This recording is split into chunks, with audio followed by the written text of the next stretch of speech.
Hi everybody, welcome to the channel. This is Douglas Hartman with Airbrush Artistry, and today I'm going to go over how I start the process of airbrushing a white t-shirt. It starts off with the t-shirt itself. I use Owlbear t-shirts. I get them on Amazon. They are 100% cotton, and they are extremely heavyweight cotton. High quality, very, very thick material, and they work fantastic. You wash them, you dry them, and then what I'll do is I use a masonite board.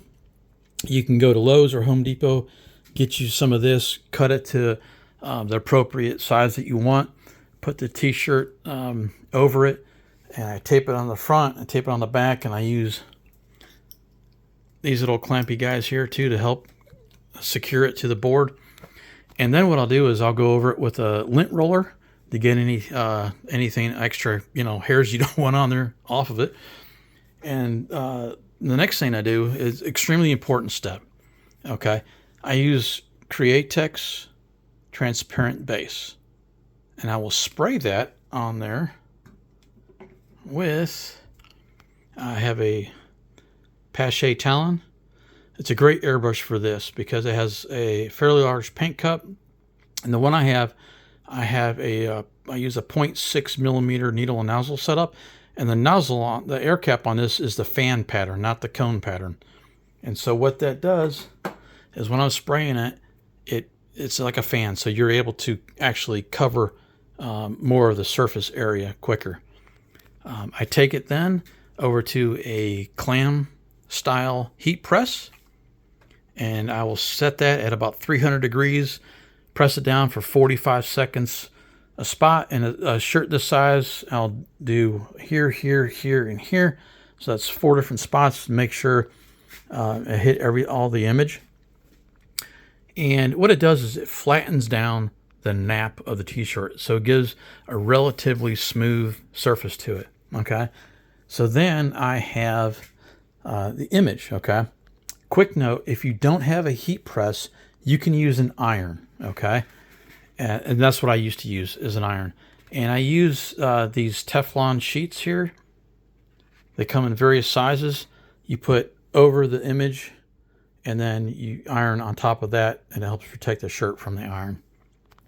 So the image, real quick, all I needed was a rough sketch of this owlbear. If you're familiar with Dungeons & Dragons, you'll know what I'm talking about.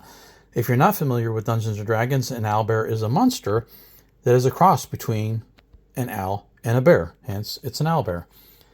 I do a rough sketch, use a carbon pencil to go over the line work. Take this paper, tape it to the front of the shirt. I use a stylus and go over the line work. It transfers the carbon onto the t-shirt. Again, I go over with my Createx transparent base, spray that on there. I heat set that, and now it's not going anywhere because the transparent base is on top of the image. In this particular shirt, he lives in the forest, so I wanted to have him coming rushing out at us. And so trees, they're linear in nature. All I used was a very, very diluted and reduced raw umber and moss green, and I reduce it with Createx 4011 reducer. And the airbrush that I'm using for the actual image is my Iwata HPC Plus. It has a 0.3 millimeter needle and nozzle setup, and it's a really, really great airbrush for doing t-shirts like this. It's got a relatively large paint cup on it, and you can get really good detail with that airbrush. And so first what I did, I just wanted to get paint on the background. So you keep your airbrush further back and just in linear motions just to get some paint on the surface. And then I started getting a little bit closer so you can get a little bit finer lines and more detail until, this is the very back. I don't want any detail back here. I want this to be kind of fuzzy And in the end, it's going to be very, very dark because I want the image to be popping forward. But the trees on the side, I wanted to add more detail. And so you just get a little bit closer. And as you're working it, you can think, okay, well, I can, shape this, using value changes to shape it into a tree. And that's what I did. I added more moss green to the mixture and just started getting in closer and getting more defined line work in the trees here on the sides, just to help them appear closer to us. And these here are going to be darker, so they're going to be further back. Okay. And same thing down here with the rocks. I want him coming up on some rocks. I want him to appear like it's going to be slate. So I used Payne's Gray, which is a blue-gray, and black for right now. Then as the painting progresses, I'll go back in and darken up the darks and put some highlights on there as well. Okay. And so once I did that, again, I heat pressed it. Okay. Extremely important to do that. It helps just set the paint into the t-shirt very good. And so now I'm at the next stage.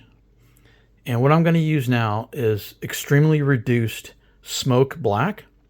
And I will go in and just create not any detail of the feathers, but just some shapes and forms to get the direction of the feathers that are going to be going on his body. Okay, and that's what I'll do.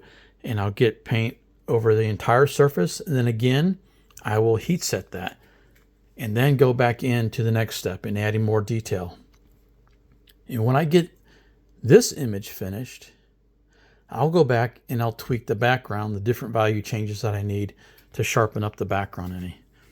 But that's how I begin a white t-shirt when I airbrush it. And when I do a black t-shirt, it's a completely different process. But anyway, I hope you enjoy the video. And the next one I do will be on the image of this guy right here. So I hope you have a great day. See you later. Bye.